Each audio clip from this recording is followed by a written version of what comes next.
Hello again, everyone, and welcome back to Reddit Aliens. I am John, and as always, thank you so much for being here. Good topic? Let's do it. Campers of Reddit. What is the most disturbing thing you've ever seen out in the woods? Please remember to like, share, and subscribe. Went to an empty campground in the mountains of California. The weather was bad, January of 16 or 17. We were set up near a small river, cooking a late dinner in the dark after night fell. My old dog, a husky, starts absolutely losing his mind. He was screaming and barking at a place beyond our lantern light away toward the river. I flipped on my headlamp, and it was a mountain lion. It stared back at me for a second or two, then turned, and I lost it in the brush. Those eyes staring back at me? Bring your dog camping with you.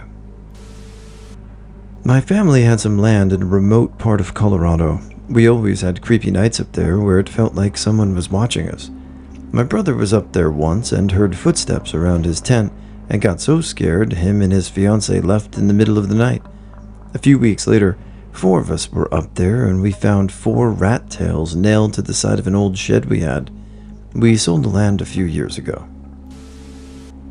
While hiking in Sweden, I slept in a 3-sided shelter when suddenly at 11 p.m. some people came up to me asking me what I was doing, etc., neighborhood watch, and telling me that there are strange people around. An hour or two after, I heard some more footsteps and an old man came close to the shelter with no pants, naked, dong dingling. Moon was bright. When he saw me sleeping there, he went away after a while. A couple came to the spot next to ours after we had been camping for a few days.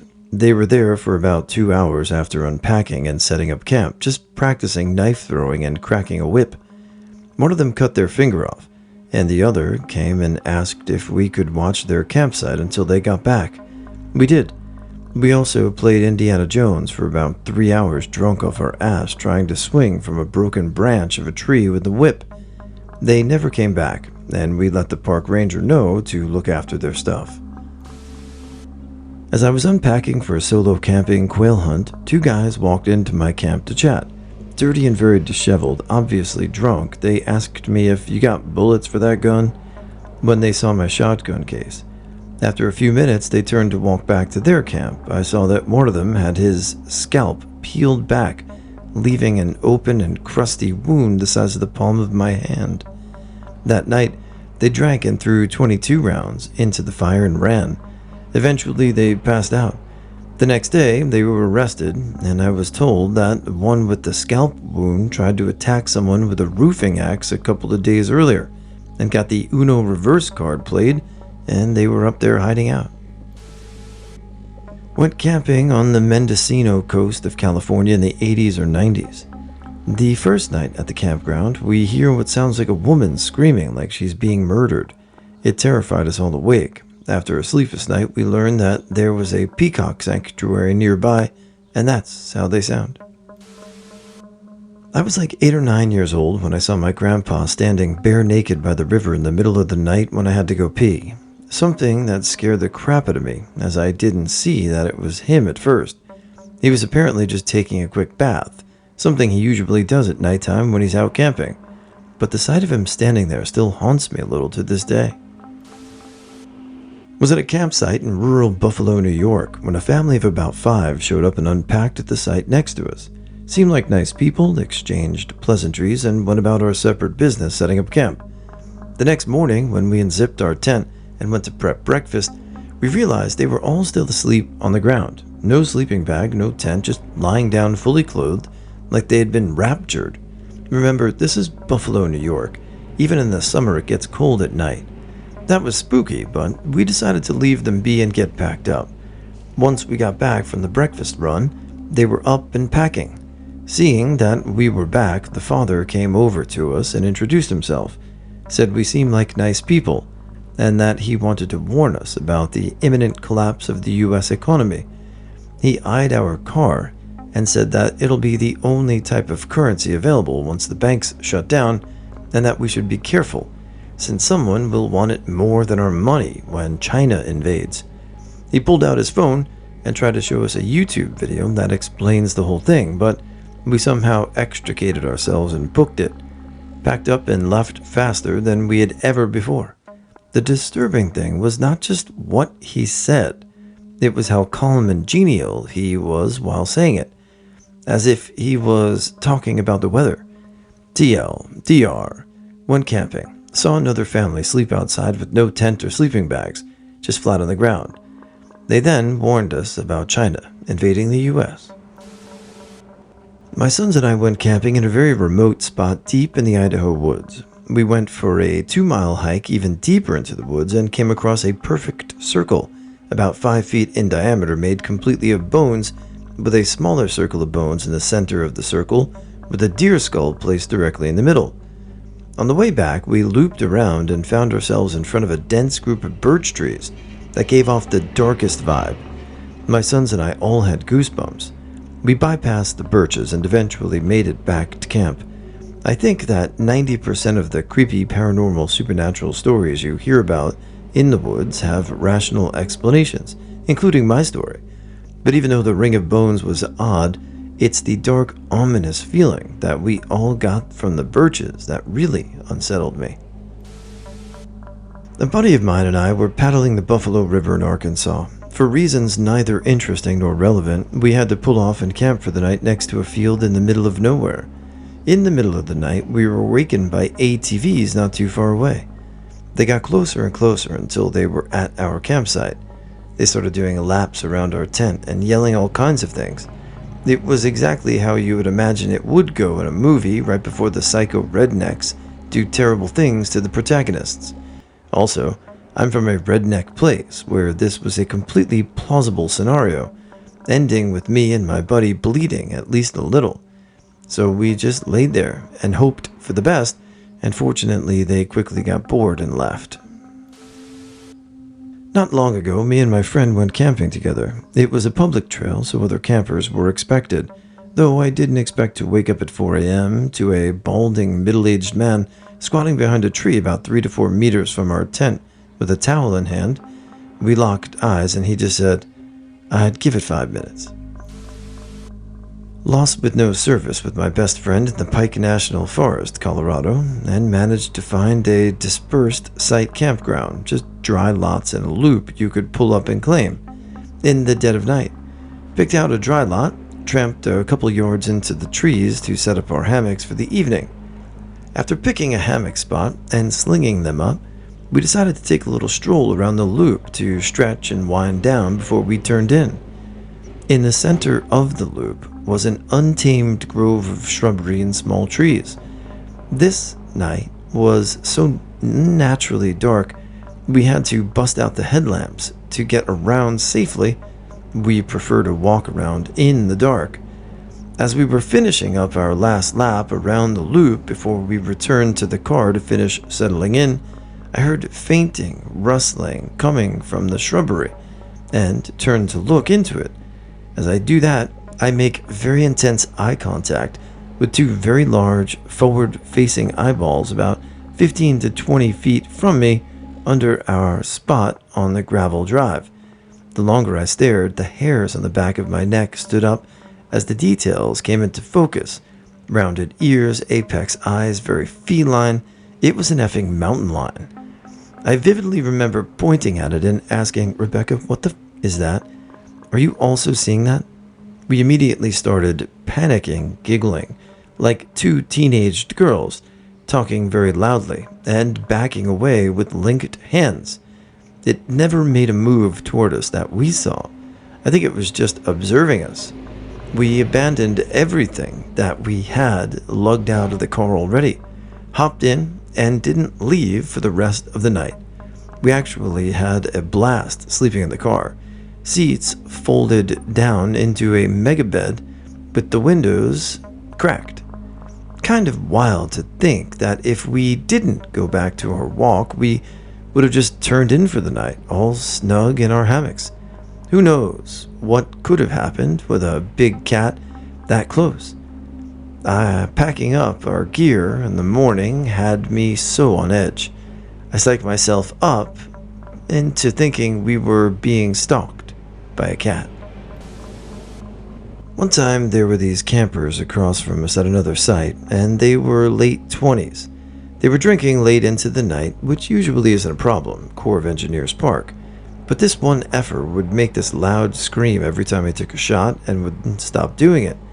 At around 2 a.m., finally someone pulled up on a gator and told them all to shut up. This guy wasn't getting the hint, and his friends were telling him loudly not to drink anymore or scream. They got quiet for about 10 minutes, and then from inside my tent, I saw headlights and heard a car pulling out. I figured someone was taking him home because he was being annoying and ruining the fun for everyone. I'm finally starting to doze off, and with my eyes closed, I see a big blue flash and then a loud noise. There was a substation down the street, and I'm pretty sure that guy drove himself into it or something close to it, because it was crazy bright and loud.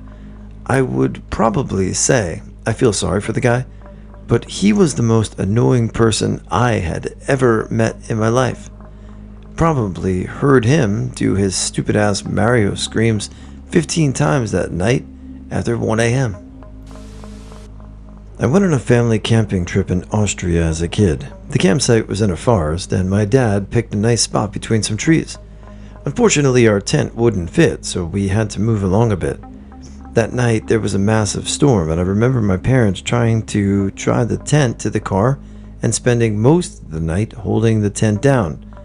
In the morning, we woke up, and it was a bright sunny day. We opened the tent to find 2-foot thick trees laying across the spot we originally picked. If our tent had filled in that spot, we would have probably been killed. My mom cut the trip short at that point. This is a story about my grandma that I didn't hear directly from her, but from my family. My grandmother, born in the 20s, grew up in suburban Florida and didn't really have any experience with wildlife. After she married my grandfather, they went camping in Yellowstone, possibly their honeymoon, not sure. They went for a hike, and when they came back, they saw a bear at their campground sniffing around the steaks my grandma was going to prepare for dinner. My grandma ran up to the bear and smacked him on the nose with the flat side of an axe. Not recommended. Fortunately, the bear ran off. Now, I have no idea how big this bear was. Maybe he was a baby for all I know, but still makes for a good story. She was also a real-life Rosie the Riveter during World War II. My grandma was a badass. Grandma's pretty cool. Not recommended, but, the world was different. Brave woman, so great job. I like to hear that. My friends and I went camping a few years ago, just a campsite in Wales, but I remember waking up at 3 a.m. needing the toilet and stumbled past an extremely obese couple having very loud and aggressive sex in the showers or toilet area. Was half pissed, but they didn't even stop when I walked in. They did have the decency to almost slow down to a snail pace as I awkwardly peed and made sure to hell the schedule and head out as quickly as possible and not make eye contact. Not safe for work. Lamar Valley, Yellowstone National Park, 2006. A man and woman pulled into the turnoff I was parked at and proceeded to walk about 50 feet down the hill and set up a nice little picnic spread. After setting up their blanket, I expected for them to unload their food. Nope. In the basket was about 25 various sized stuffed animals, Beanie Babies, large stuffed plushies, etc. They then proceeded to have a play date with them. I couldn't hear exactly what was being said, but it obviously was sexual in nature. I watched them for several minutes before leaving and spent the time of the remainder of the day fishing around the park. Around dusk, I returned to the campsite to find them 2 sites down from me. Of course, all the plushies were set up in the picnic table in front of the fire. Not safe for work part. Once fully dark, they retreated to their tent and proceeded to engage in sexual acts with the plushies. I will not repeat everything that I overheard, but I can assure you that these stuffed animals were inside of one of them. Push it out like it's your little fuzzy baby, bitch. Will remain with me for the rest of my life. Their silhouettes in the tent will never leave my mind. Anyway, I left and drove to another campground halfway across the park. I camped next to a guy who had just gotten out of prison who was there with his new stripper girlfriend and her infant and their young child. It was quite the train wreck to witness. They were arguing nonstop from the minute they arrived. The first night, the woman drove drunk out somewhere during the night and backed the car into a pole in some parking lot, doing significant damage. The next night, the baby got sick and threw up in their tent, and the guy was so pissed he went and slept in the hallway or in the car. He was yelling about how bad it smelled. Then he broke up with her and the next morning and was gone. We were camping in St. Regis, Montana, and floating down the Clark Fork River. I was maybe 15 years old. We split the family into 2 rafts. Dad always misjudged the timing, and the 5-hour float trip was always turned into an 8-hour trip. We hit the water at 2 p.m., so by the last stretch, it was getting dark and cold. We all heard a woman asking for help, not screaming, but yelling, help me, please help me." I see a woman on the side of the river trying to reach the water with a guy behind her pushing her into the ground. Her shirt was ripped. She was chubby with olive skin, black hair. I remember she looked like my mom's age, about 40. Her hair was all jacked up on one side, and there were twigs poking out. Us kid zones froze, but my dad started frantic paddling towards us and threw a rope over so we could go through and didn't float down the river without them. And then he goes to get both rafts to the side of the river. By then, we were so far upstream that there was nothing you could hear anymore. We sat there for a few minutes before we got back in our rafts. Cell phones were not widespread yet. This was the early 90s. Once at the campsite, my dad drove to town and reported what we saw. That was it. I think about that a year later. I was looking on free roam for a dispersed campsite near Eugene, Oregon last year during a road trip. There weren't a ton of options, but it was starting to get dark and I had been driving all day. So I went up a forest access road a couple of miles to one site that was closest, about 20 minutes. It was super thick forest. Then out of nowhere, a narrow driveway that opened up to a bushwhacked spot with a fire pit. There was a good amount of garbage and some shotgun shells lying around. That's not super out there ordinarily, but something just felt off. I opened up my door and let my chihuahuas jump out. They're usually pumped to run around and chase after each other, but they were both immediately stopped as soon as they hit the ground, stared into the bushes about 20 feet away and growled. I thought maybe there was an animal back there, so I hunted them back into the truck and began setting up my rooftop tent. My stomach started gurgling and I realized I had to do business. I grabbed my shovel and wipes and started looking for a spot to go down the road.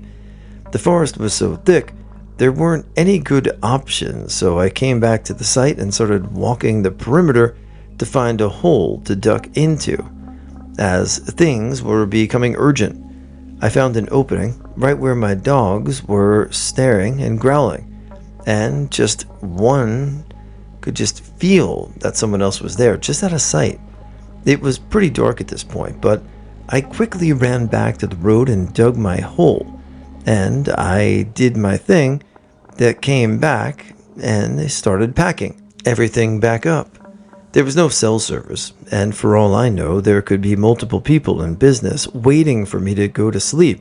And the shotgun shells? We just went into town and got a hotel. Intuition was screaming at me to not stay in that place. Went to the forest with some friends one winter. We were completely unprepared and ended up sleeping bunched in a tiny tent in the snow. I woke up in the middle of the night hearing these grunting noises next to my head.